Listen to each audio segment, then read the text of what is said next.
The Brothers Karamazov, Book 8, Chapter 5. Chapter 5 sees Dimitri Karamazov in 4 different scenes. The 4 different scenes are at Grushenka's house, at this officer Perkotin's house, at a fine upscale grocery store, and then on the road to Makro to see Grushenka. So first of the 4 scenes is at Grushenka's house. She's no longer there, but he is trying to find her whereabouts. And so here he's very intimidatingly and threateningly, it seems to her, confronting Grushenka's servants as to Grushenka's whereabouts. Grushenka's servant says she's not here, and while she's saying she's not here, she's taken aback by how bloody and violent and disheveled that Dimitri looks. And she tells him that Grushenka is not there, but rather she's off with the original officer. And it strikes Dimitri that this is a total blind spot on his part. He should have known that Grushenka would have maybe perhaps gone with this gentleman, her first love. And he realizes that this is the only guy on the planet that he couldn't be mad at. This is the only suitor that he wouldn't be jealous of. So then here is Dimitri with blood on his hands, and now nothing left to live for. All the hope for the future have been taken from him. He's got who he thinks is probably a dead servant at home. He has a financial debt. He has no one to love him, no reason to live. So as the narrative sets up, what's the only logical geographic location to go to? So he goes from our first location to our second location. So he leaves Grushenka's house because she's not there, and he goes to Perkotin's house. Why Perkotin? Because he had pawned his pistols to Perkotin, and now he wants to get them back. Suddenly and strangely, not only does he have blood on his hands, literally, not only is he disheveled and anxious and talking like a madman, he also has a wad of cash that almost seems surprising to him, to Dimitri, that it's in his hands. So he has a wad of cash and he lays it down. He wants his pistols back from Perkotin, and we can only assume, an average reader can only assume upon first reading the novel that Dimitri has gotten that money and gotten that money from striking down his own father and taking the money, and that he now, seeing that Grushenka is gone, he now plans to commit suicide.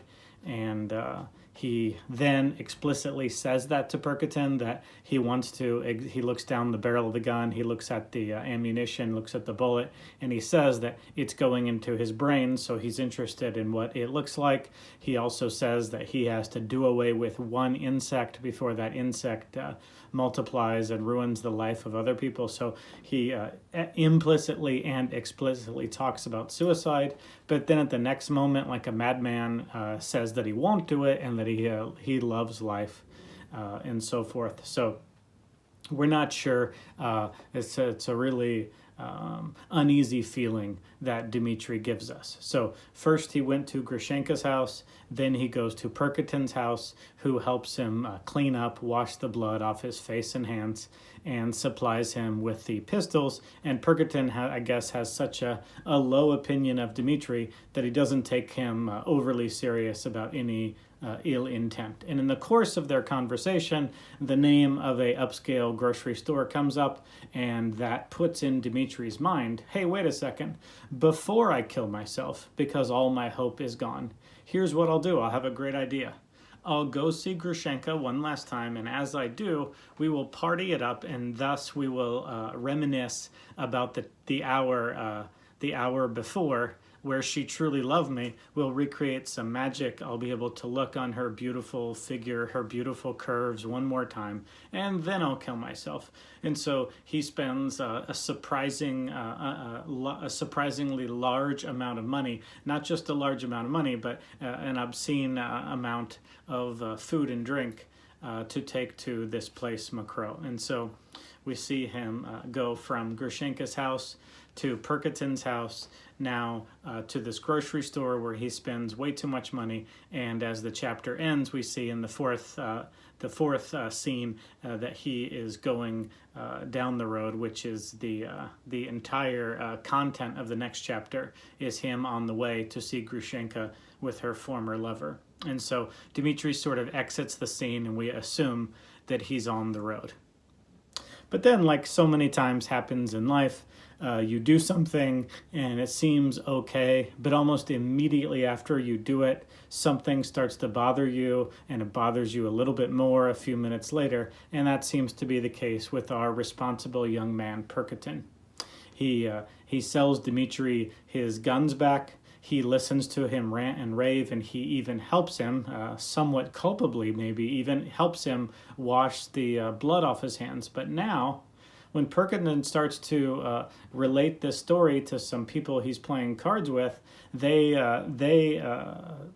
start to talk about how they're putting the clues that Perkotin is giving them together, and they're interpreting Dimitri's action as, well, he's culpable, he's guilty of robbing his father, and they put a much more negative twist on Dimitri and what he will do. And so Perkotin is now saying, oh shoot, I shouldn't have aided and abetted Dimitri. I was a little naive and optimistic in what I thought was going on. And so the chapter ends, and it won't be picked up for 3 more chapters. This scene, the chapter ends with Perkotin running back to where the chapter began, with Dimitri at Grushenka's house. The chapter began, and now the chapter ends with Perkotin at Grushenka's house, and he knocks on the door to try to figure out how serious this situation with Dimitri is. And as I said, that door will not be answered for 3 chapters, because the next 3 chapters are going to be all about Dimitri's journey, arrival, and then what happens at the inn in Makro with Grushenka and her former lover.